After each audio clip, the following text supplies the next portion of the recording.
Comparing the Chinese Communist Cultural Revolution of the 60s with many displays seen today in Western democracies is certainly an interesting one. They appear somewhat different in the sense of who started them and why. One's considered a top-down order by a dictator, the other has grown from the people as a bottom-up movement. But the causes or intentions behind these movements may differ, but the end goal is incredibly similar, as is their means to get to that goal. The similarities that can be seen are evident in the ideology that both believe in and originate from. The ideology of Maoist Marxism in China very much permeates and influences the thinking of today's left-leaning Western culture. In what some have now coined as a neo-Marxist postmodern era, we see a growing popularity in socialist, Marxist, Leninist and Maoist ideals. These ideologies manifest themselves in corporations, in academia, Hollywood, media and news sources throughout the Western world. The BLM demonstrations of 2020 is an aspect of left wokeism comparable to the Chinese Cultural Revolution of the 60s and the 70s. The Black Lives Matter movement increasingly grew in support worldwide in 2020 after the George Floyd incident. This activist group roots itself in Marxist principles. The founders have not shied away from this, and they openly explain that the goal of the Black Lives Matter movement is not just to end police brutality, but to end Western civilization, the nuclear family, and all forms of oppression in the West. The founders are themselves proud neo-Marxists, and the goal of the movement is to create division using race baiting. These claims manifest directly into an excuse to riot and destroy. These groups commit mob justice and they vandalize, ruin and burn.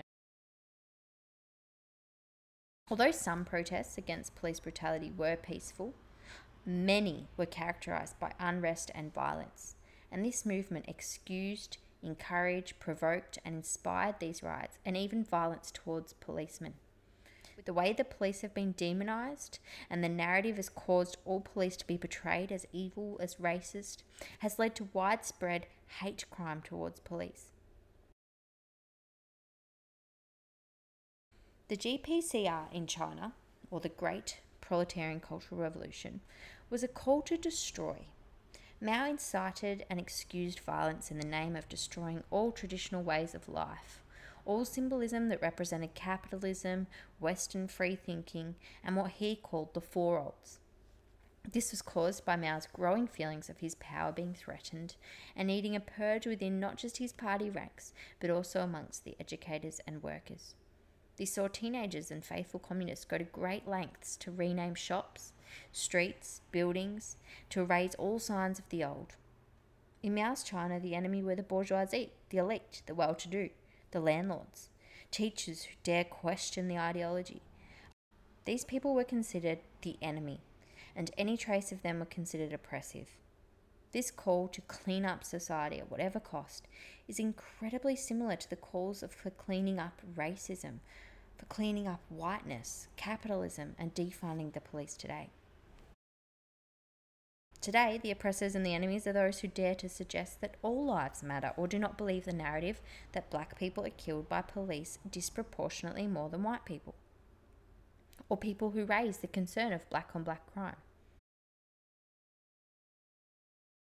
Today, for being white, a characteristic which is inherent and out of one's control, is enough to suggest that you should feel guilty for all of white men's inexcusable actions throughout history. This is judgment of guilt based on innate and unalterable identities and are evident in both periods. Race is used today, but class status was used and still is used in China. Actresses and actors being shunned from Hollywood, people being cancelled from Twitter, scientists no longer being able to find work in their field as they're forever labelled a misogynist or bigot or racist. It is our modern way of naming and shaming.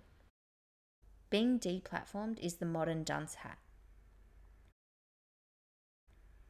The rituals of humiliation made towards police and people who refuse to raise a fist in the name of BLM look strikingly similar to the mobs of student Red Guards, tormenting, torturing, and screaming at teachers who are too sympathetic of the old order.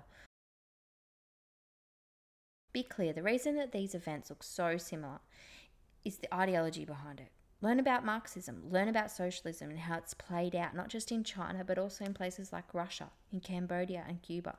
And you'll see that although today is not exactly the same, the Marxists are still playing from the same playbook. Creating division is an important step in the socialism playbook, and creating racial division has proven to be their game.